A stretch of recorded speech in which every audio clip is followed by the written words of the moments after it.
Läuft schon. Hallo Mutti! Nee, läuft doch nicht. Okay, doch, René Doch, läuft. ist rot.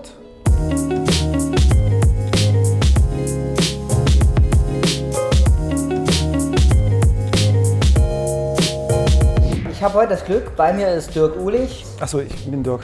Du bist Dirk. Und Dirk ist einer der Routenbauer für den Weltcup in München, der in 2 Tagen stattfindet.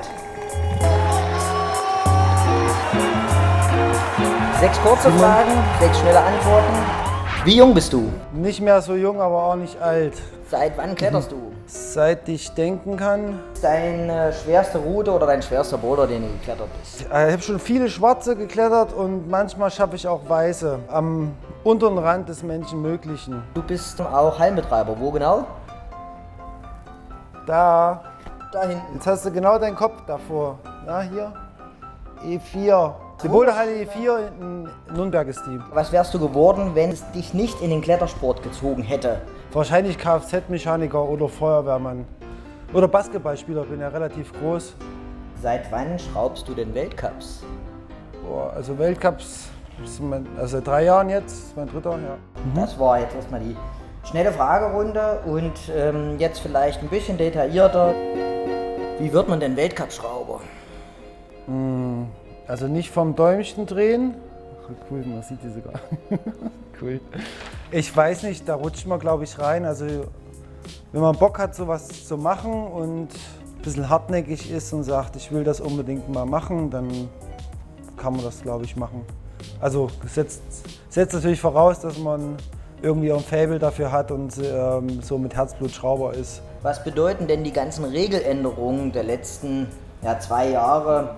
Beispielsweise, dass nur noch 4 Minuten hartes Zeitintervall ist, dass der Bonus nicht nur angetippt werden muss, sondern irgendwie eine Kletterbewegung vollzogen werden muss, aber auch, dass der Bonus mehr wert ist als die Versuche zum Top und auch die kontrollierte Startposition. Ja, das sind jetzt 4 Dinge auf einmal, die du von mir wissen willst. Also das kann ich nun wirklich nicht. Ich bin ja nicht so Multitasking. Ich mache so ein bisschen Monotasking. Also interessant ist es ja für einen Schrauber, weil der Kletterer hat jetzt nicht mehr so viel Zeit. Also wenn jetzt nach 4 Minuten Schluss ist, hat er vielleicht einen Versuch weniger, als er die Jahre davor hatte.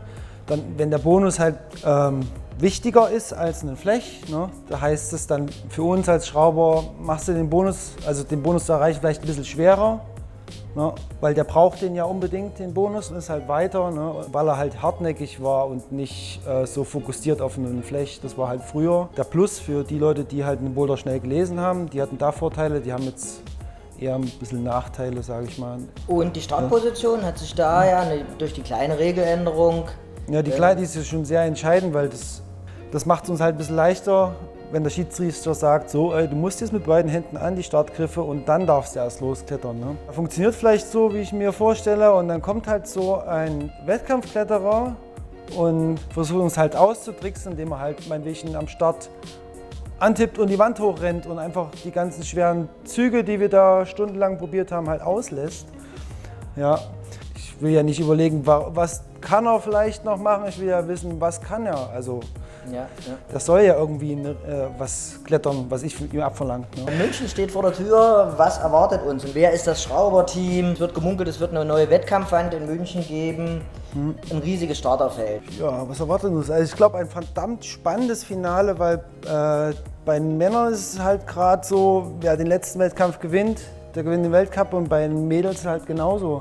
Und das ist halt so haarscharf, also die wollen alle gewinnen und wir müssen halt schauen, dass es für alle fair ist und dass wirklich am Ende halt der Beste gewinnt. Das Starterfeld ist halt riesig, also die Armspannen und das Größenverhältnis von den Leuten, die haben halt einfach mal 20, 30 cm Unterschied vom kleinsten zum größten.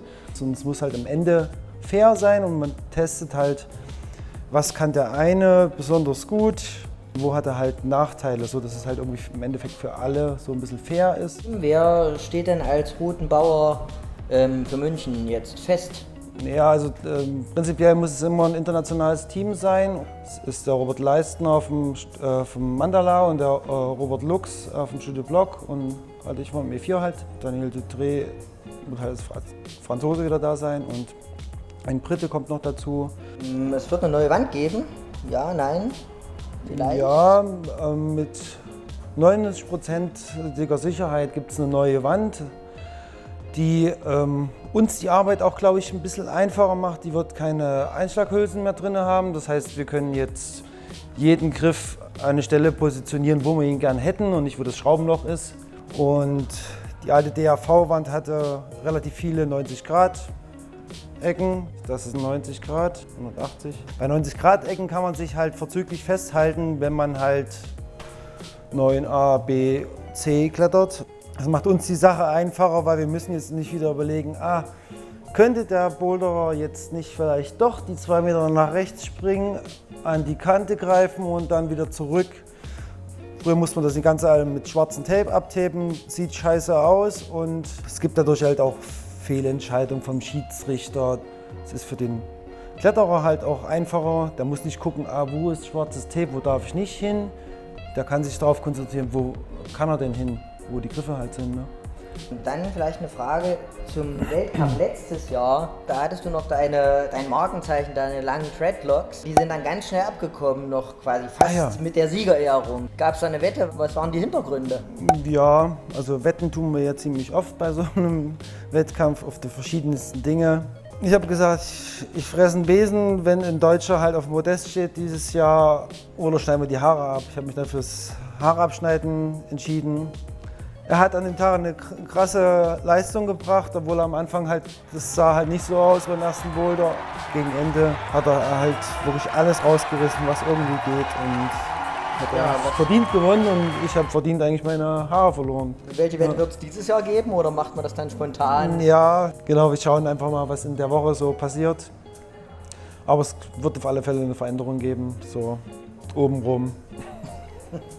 Okay, und dann vielleicht die letzte Frage. Was ist dein Tipp? Wer wird Gesamtweltcupsieger bei den Frauen? Wer wird Gesamtweltcupsieger bei den Männern? Ich gönn's halt der Miho halt dieses Jahr. Die hat echt immer gute Leistungen in München gebracht und ist so mein Geheimfavorit in dem Moment. Ne? Und bei den Jungs gönn's den Johnny dieses Jahr, weil er einfach ein super geiles Jahr hat und so als Outlaw trotzdem den Fokus jetzt mittlerweile beim Wettkampf so konkret hat und dann halt einfach mal gewinnt. Genau, Party Johnny. Wie du sagst, immer für eine Überraschung gut. Bombenstimmung, also es lohnt sich auf jeden Fall vorbeizukommen zum Weltcup. Freitag zur Quali ist der Eintritt sogar noch frei. Samstag, wer bis heute keine Karte hat, ich glaube, die sind dann wahrscheinlich sogar schon ausverkauft. Und man kann es auch im Livestream verfolgen und das lohnt sich auch auf alle Fälle. Wird ja ein riesen Starterfeld in der Quali. Das wird ein ziemlich langer Tag. Ja. Alles klar, danke Dirk. Pommes. Pommes.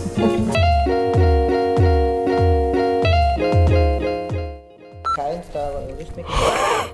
Er ist ja dran, also musst du passen, ne? Wie alt bist du? Seit wann kletterst Oh du? nein, muss ich echt sagen, wie alt ich bin? Sag ich erfahren. Seit wann kletterst du? Seit ich denken kann, also mein halbes Leben.